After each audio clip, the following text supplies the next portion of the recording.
Bonjour à tous. Suite à la dernière vidéo où notre ami Stéphane m'apprenait à pêcher à la mouche, je me suis dit pourquoi pas venir ici chez Liège Fishing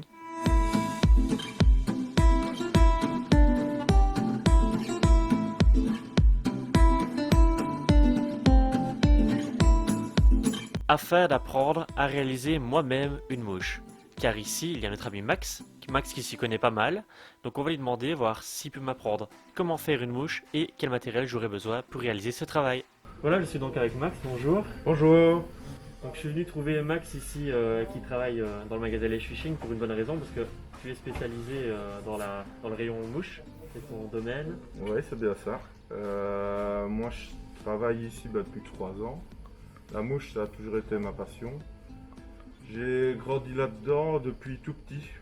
Je me souviens même plus la première fois que j'ai eu une canne en main, canne à mouche. J'ai commencé à monter des mouches à l'âge de 10 ans, plus ou moins, peut-être un peu moins.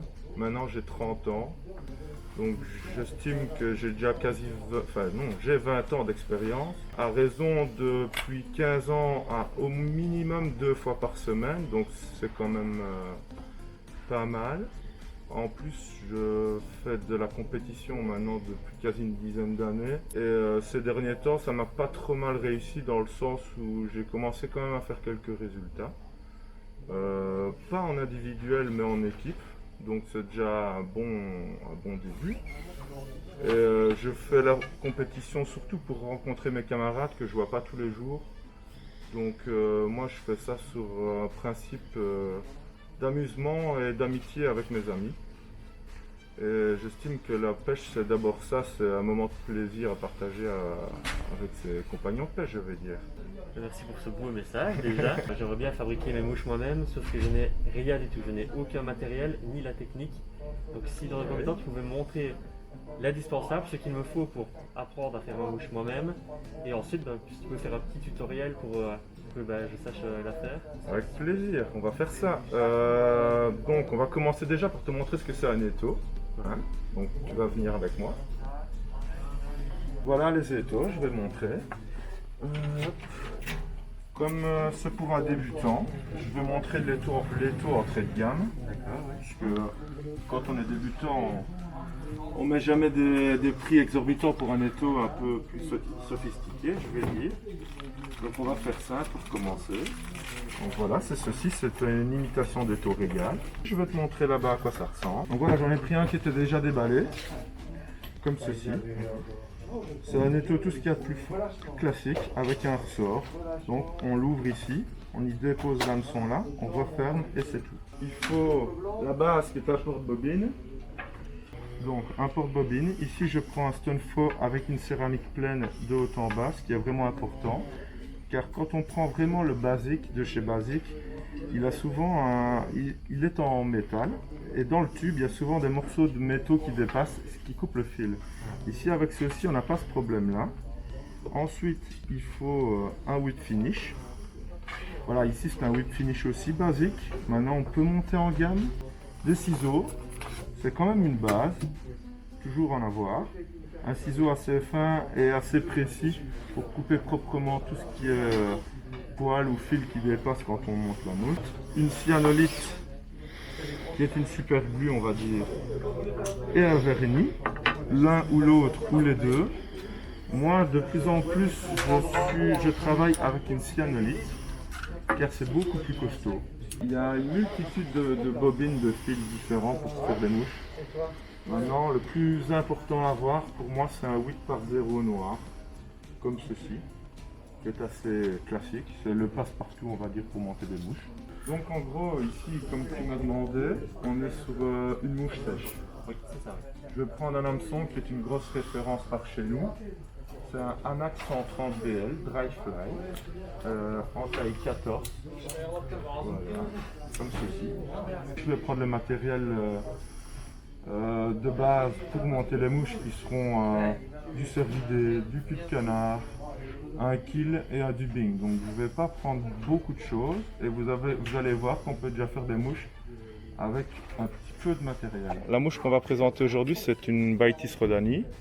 C'est une mouche de début de saison mais qui marche quand même toute l'année. C'est une petite éphémère grise, un peu olive qu'on retrouve principalement sur la Vèze mais sur les autres rivières aussi. Donc mes matériaux de base ce seront du cul de canard. Donc c'est ceci, des petites plumes comme ceci qui viennent de chez Flysen. Donc voilà le sachet. Ensuite on utilisera du kill de chez Polish Kill qui est quand même la référence des kills. Et ça c'est du Pardo.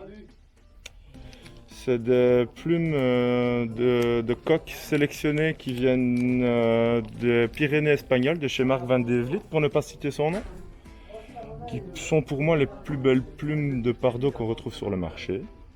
Donc voilà, là je vais commencer à monter ma mouche. L'hameçon est ici. Je vais commencer par mettre une base de fil.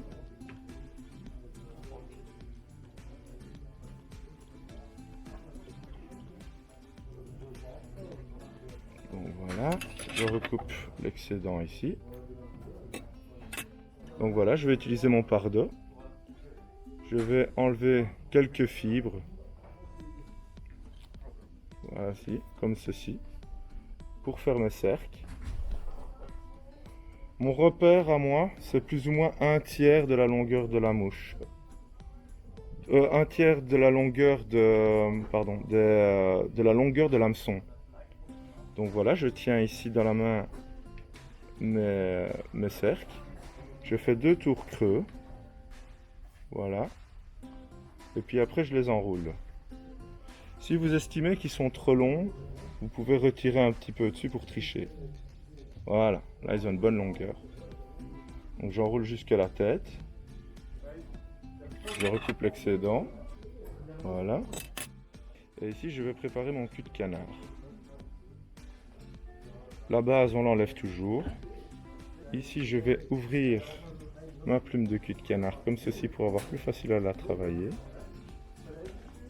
Et je vais retirer les fibres de chaque côté. Hop. Voilà. J'ai ma petite touffe que je vais fixer ici en avant.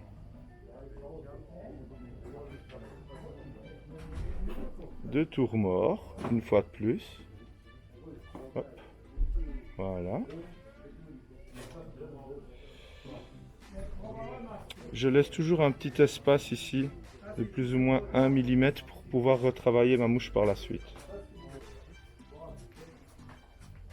J'enroule, j'enroule. Donc voilà, je recoupe l'excédent ici. Hop. Je réenroule jusqu'à la fin pour avoir un corps plus ou moins conique. Voilà.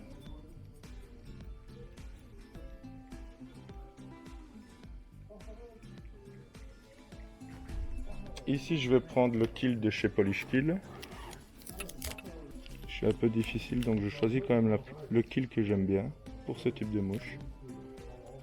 Voilà, que je fixe sur le côté le plus large.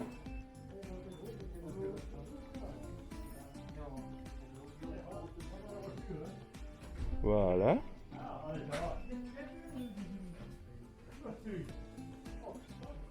Je vais mettre un petit peu de cyanolite en dessous pour qu'il tienne bien parce que c'est très fragile. C'est vraiment un produit fragile quand même le kill, donc il faut faire attention quand on le travaille. Et ici je vais commencer à l'enrouler.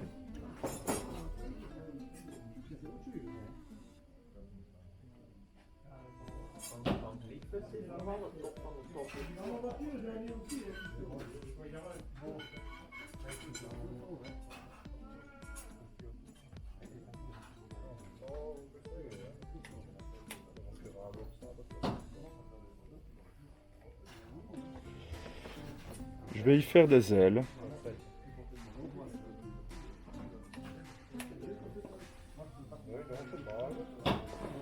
Voilà, je vais prendre maintenant un dubbing naturel. Que je vais mettre sur mon fil de montage, mais j'en mets très peu. On va rajouter juste un léger. Voilà. C'est un dubbing, c'est de l'écureuil. C'est de l'écureuil de chez Flysense. En fait, c'est du dubbing SLF. C'est quand même une marque assez réputée dans le milieu de la mouche pour tout ce qui est dubbing d'écureuil, justement. C'est un dubbing un peu plus fin qu'un dubbing de lapin, mais c'est un peu similaire. Donc voilà, là j'ai mis mon dubbing à l'arrière. J'ai gardé mon kill pour séparer les plumes pour faire deux ailes. Et ici, je vais la fixer devant, comme ceci. Voilà.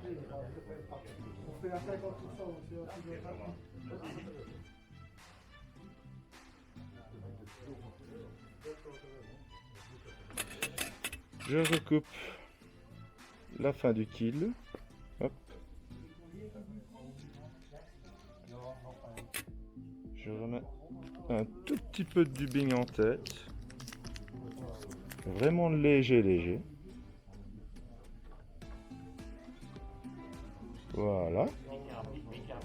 Je rabats mon cul de canard en arrière. Et là, ma mouche est quasiment finie. Il ne manque plus qu'à faire le nœud final que je fais avec le whip finish. À savoir que j'ai appris sur le savoir étant plus jeune à monter des mouches avec le whip finish en regardant un gaucher. Donc bizarrement je le monte comme un gaucher mais je suis droitier. Mais ça ne m'a jamais posé de problème et ça se passe très bien comme ça. Donc je fais mon petit triangle que je ramène ici en tête et je tourne.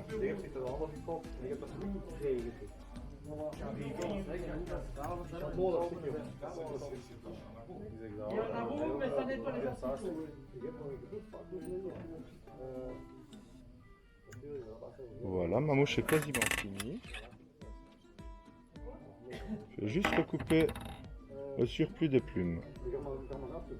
Donc je fais un coup en avant vers le haut, un coup horizontalement là en haut et puis un derrière vertical. Hop.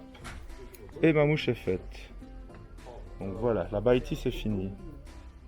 Donc comme vous pouvez voir, c'est une mouche à deux ailes. Et l'avantage de ce type de mouche, qui n'est pas plus compliqué qu'une autre à faire, c'est qu'elle flotte mieux et qu'elle se sèche beaucoup mieux que les autres. La deuxième mouche que je vais présenter, c'est un petit cervidé, c'est un sedge. C'est une mouche, tout ce qu'il y a de plus classique en Belgique, tout le monde doit en avoir dans ses boîtes. C'est une mouche qu'on sait utiliser aussi toute l'année, qui marche mieux sur certaines rivières que d'autres. Par exemple sur l'Ourthe ou l'Amblève, elle va mieux que sur la Vèze, mais sur la Vèze, des fois ça peut faire la différence. En gros, il faut du chevreuil select extra fin. Moi je prends celui-ci, donc c'est un JMC comme ceci. Je prends celui-ci parce qu'il est très régulier et il est beaucoup plus fin qu'un cervidé classique. Donc plus facile à utiliser pour faire des montages de mouches. Je vais utiliser ça. Aussi c'est le dubbing SLF. C'est encore de l'écureuil. C'est un dubbing d'écureuil aussi assez fin, donc agréable pour faire des mouches sèches. Donc en gros je vais reprendre mon hameçon qui est le Anax 130 BL en 14 une fois de plus.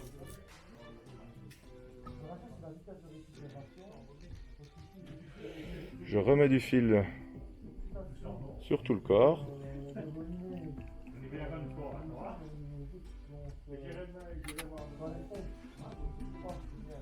Je vais prendre mon dubbing pour faire tout le corps de la mouche. Là, j'ai pris une petite touffe, mais pour moi, il y en a trop. Au pire, j'enlèverai après.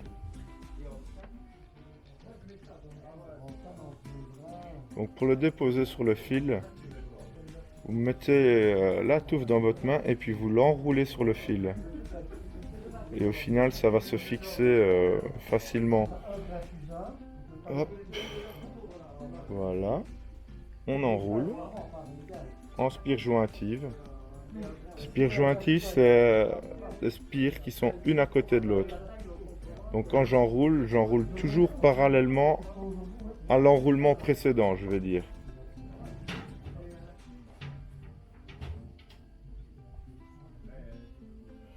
Voilà, moi je trouve qu'elle est un petit peu trop touffue, donc je recoupe un petit peu au ciseau. Voilà. Quand on fait un cervidé, il faut bien remettre du dubbing jusqu'à l'œillet. Car pendant des années, j'avais des soucis de montage. Je comprenais pas pourquoi mon cervidé tournait à chaque fois sur l'hameçon, mais c'est juste que je montais mon cervidé sur l'hameçon en direct et pas sur le dubbing. Mais une fois qu'on met du dubbing en dessous du cervidé, ça ne tourne plus. Ou moins du moins, ce qui est très important. Je prends une petite quantité que je vais recouper. Voilà. S'il y a de l'excédent, on l'enlève comme ceci. Donc je tiens la touffe par la pointe et j'arrache tout ce qu'il y a en bas. Voilà. Donc là, j'ai vraiment la touffe. Ici, on fait plus ou moins la longueur de l'hameçon.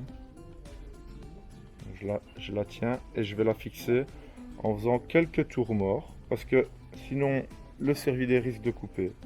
Donc voilà, j'ai fait 5-6 tours morts et puis je commence à serrer. Et mes fibres se redressent. Voilà. Je remets mes fibres en avant. Je tourne. Et puis, hop. Donc le mouvement que je fais pour le whip finish, je fixe dans le crochet du haut et dans le crochet du bas, mais dans l'autre sens. Un dans un sens, un dans l'autre. Ce qui me permet de tourner pour créer un triangle. La pointe du triangle, je vais l'amener en haut près de l'œillet. Et une fois qu'elle y est, je vais commencer à tourner. Une fois que j'ai tourné quelques tours, je ramène le whip finish vers moi. J'enlève le petit crochet. Hop, voilà. Et puis avec ma main gauche, ça va coulisser. Voyez? Et là, je tire avec ma main gauche jusqu'à l'œillet. Je laisse aller le whip finish jusque là. Et en tirant, il va glisser, il va s'enlever. Donc voilà, ma mouche est finie quasiment. Je vais recouper ces fibres-ci. Hop.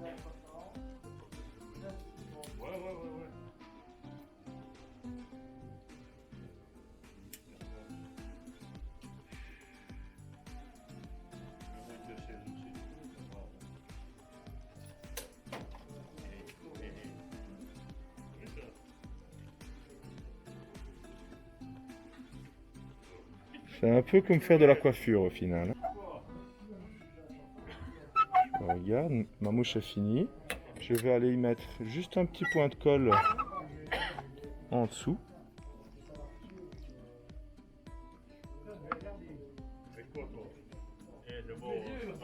Et voilà, la mouche est finie.